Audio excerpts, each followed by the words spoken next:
Hello everyone, welcome back to another episode of UNIDU Interview. My name is Sara Bagic and today's guest is Professor Richard Farkas from DePaul University in Chicago. Professor, welcome, and it's really great to have you here back. It's great to be with you, Sarah. So, the main area of your expertise are the politics of Eastern Europe, so I don't think there is a better person to ask about the current situation in Ukraine. So let's start with the newest information we have.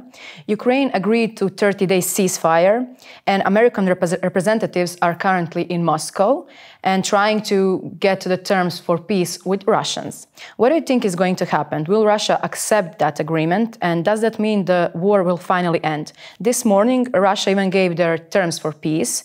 They aren't published yet, but what do you think they are? Well, I don't think that an agreement is imminent. I think that what we've got is a variety of sort of displays of conversations, but none of it seems to me to be getting at the very essence. For there to be a real agreement, I think there has to be an acknowledgement that the Russians perpetrated the war, that they invaded. There has to be an agreement about the territorial sovereignty and integrity of Ukraine. And I think there has to be an awareness that that the parties, Ukraine and Russia in particular, have to be searching for a future that they can find comfortable. And I don't think that's happening. I think American foreign policy injecting itself is not very functional. I think it's not helping. I would be far happier if you remember a few days ago there was an initiative by the British and the French to try to create some kind of a format. And I'd be much more enthusiastic about that. I'm not confident that the Trump administration understands enough about the war, enough about its genesis, enough about the prices that have been paid to really take an active role. So I'm not anticipating anything very constructive. So do you think that in the end of this war, whenever will that be, that Russia will have to give back the territory, or is that going to be a problem for some future generations? Yeah, I think one of the things that's clear, Sarah, is that the Soviet and now Russian strategy in such conflicts has typically been to freeze the arrangement. I think about Syria, I think about Georgia, I think about so many other places. And the general Russian approach, and I think this is Putin's approach, is that we have territory that's more or less under our control, or at very least it's not under the Ukrainians' control any longer. Let's just hunker down and count on the fact that the West will develop a sense of fatigue. And if not fatigue, become interested in some other conflict and turn its attention away. So I think freezing the conflict, not resolving the conflict, but freezing the conflict is in the Russian game plan. Yeah, and what do you think? Why did they choose Saudi Arabia as the country where they're going to come to agreement? Boy, that is a heck of a good question. I fear that it's because the Trump administration is extremely comfortable with the Saudi monarchy and autocracy, and it doesn't make sense to me at all. There's no reason that Saudi Arabia should be perceived as having particular credibility in Russia, in Ukraine, or in the United States, for that matter. I mean, we have some long-standing issues with what has gone on in the politics of Saudi Arabia. So I wish I could give you an explanation, but I don't think there is one. Yeah, that was quite a surprise. I expected it to be Switzerland because it has a history of being neutral, but it wasn't the case. Well, there's ever so many places that in diplomatic circles have a reputation for being involved and have integrity and search for balance, and we've not directed our attention or enlisted any of them. So I think it's consistent with the Trump administration's general approach to diplomacy, tossing out all the rules.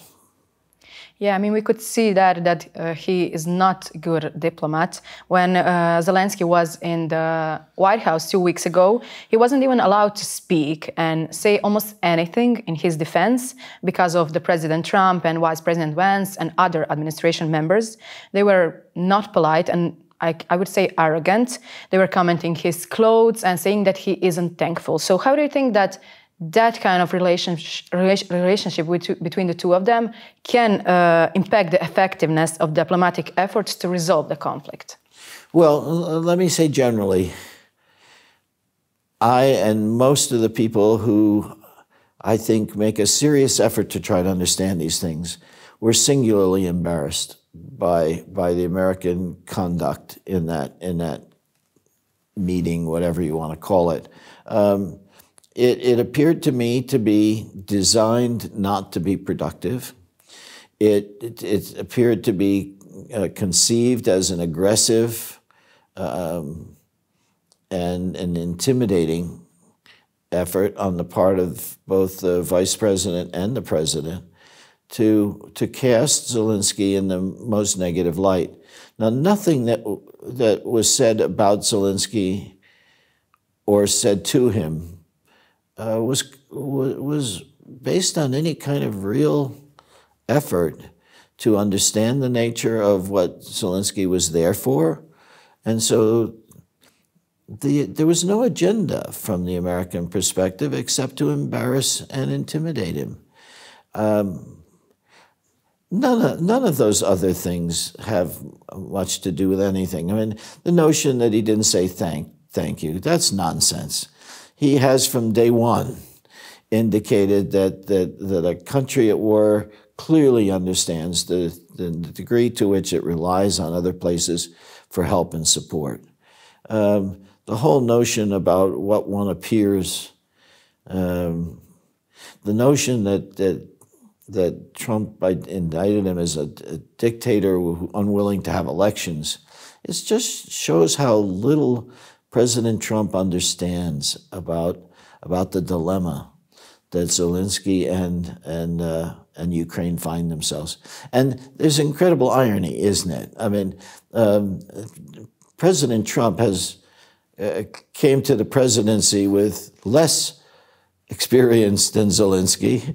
Zelensky, at least as an actor, had to portray the likelihood of a person making those kinds of decisions as president of the country. No, it's one of those things that intelligent, rational people have to find unacceptable.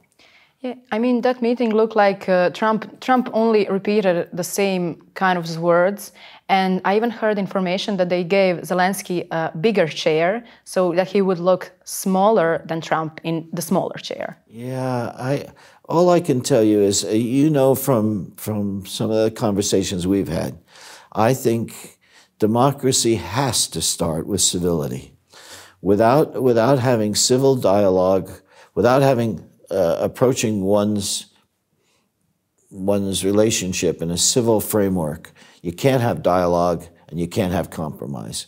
And I think President Trump doesn't understand that.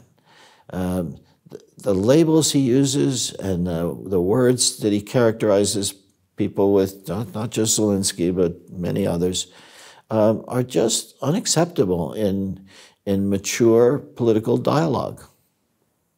Yeah, so let's get back to Europe. These last few days, you could see the mass demonstrations happening in France against France's involvement in the Russian-Ukrainian war. So do you think that other European countries will follow their lead, and what impact will that have? Yeah, I think that there's a moment of truth coming for Europe. I think whether it's NATO or the European Union or various major individual countries, there's a kind of a moment in time when they have to ask themselves, do they understand the nature of the threat that Russia presents to them, practically and conceptually? Do they understand that making a commitment, resources and other sort of psychological and political commitments to Ukraine is critical. I want to believe that Europe will rise to the occasion. I know that there are many perspectives. In a sense, the place that Europe is in is a place like the United States was in 150 years ago, with a lot of disparate parts searching for a way to come together to enable public policy. So the European Union, I think, is in that early stages of having that kind of dialogue. And I think this is a moment where the European Union and NATO will be pushed into finally finding a consensus, a stalwart, consistent consensus about what it needs to do. I certainly hope that that's the case. Yeah, so the United States doesn't only want peace, but they also want Ukrainian rare minerals. That was the deal which was planned to be signed 2 weeks ago when Zelensky was in the White House, but because of the outcome of that meeting, the deal wasn't signed. However, the other day when they agreed to 30-day ceasefire, they were also reached an agreement on these minerals. So why do you think these minerals are so important? Is Trump more eager for Russia and Ukraine to come to peace because of them? Yeah, I don't like the deal. That's, unfortunately, to me, characteristic of Trump's approach to these sorts of things. I think what it appears to a common American is that, well, this deal is a way for us to get paid back for all of the assistance that we've given to Ukraine. I think that's framing the issue incorrectly. I think that what we need to do is to recognize that we helped Ukraine because they were attacked. We helped Ukraine because they're a victimized population. We helped Ukraine because it was the right thing to do. And the notion that there's some kind of balance sheet that needs to be balanced and that we need payback in some kind of concrete form is, I think, simplistic and unworthy of a country as rich and as powerful as the United States. I think the mineral deal would probably be good for Ukraine and for American industries. But that seems to me ought to have been negotiated separate from the war. And leaving people, common people in the United States with the impression that this is somehow compensation is inducing an American to say, we're only going to do it if we get payback.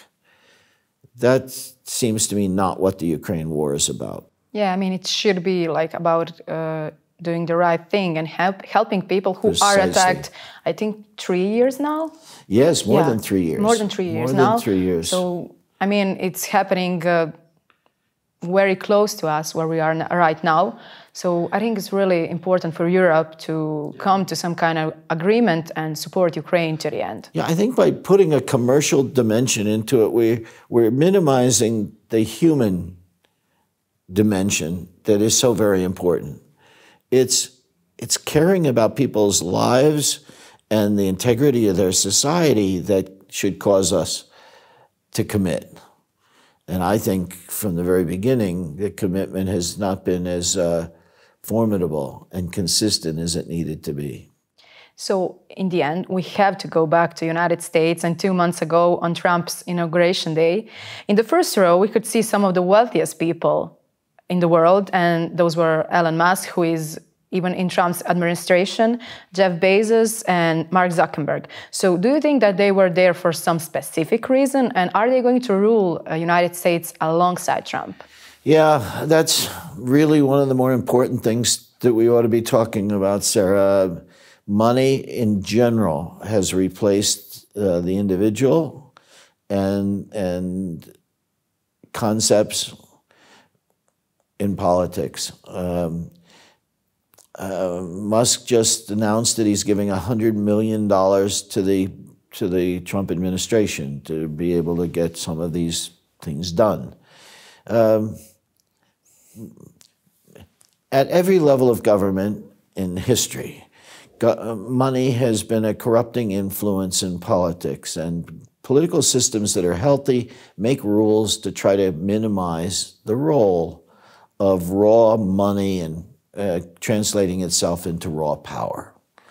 And the United States, I think, is in an egregious position. It has chosen to ignore that. And if you said to me, what's the significance of it? I can tell you, as a single person, as an informed voter, as an informed citizen, I feel like I have been removed from the political system.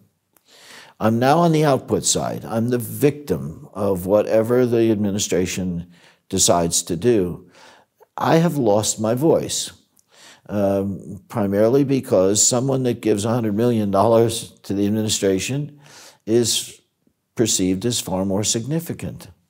So, yeah, I do think there's a problem. I think we'll have to find new labels for these characters, but I think it's so very dangerous for them to be thinking about their own economic interests above the society's interest. Yeah, I mean, it's a really tough situation, and I think we need to come back to what is really important. But money always ruled the world, so it's nothing new. Well, yes, except that, as I say, democratic political systems very often build in mechanisms to keep that from becoming dominant. You know, there are limitations that some political systems have on campaign funding and on people who find themselves in power with economic interests that are in conflict. And the Trump administration seems to have been chosen not to be sensitive to any of those issues. Yeah, I'm disappointed at those rich people.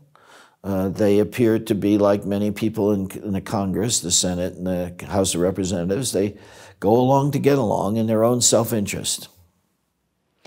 Yeah, you are a frequent guest here, and we hope to see you again soon. Thank you for your insight. We hope that this conflict and the situation in the United States will resolve quickly, and thank you for being our guest. Yeah, thanks, Sarah. It's great to know that the students here are constantly trying to understand the complex nature of the world that we live in. We do our best. Yeah. That was our guest, Professor Richard Farkas from DePaul University in Chicago, with whom we discussed about the current situation in Ukraine. My name is Sara Bagic, and this was UNIDU Interview.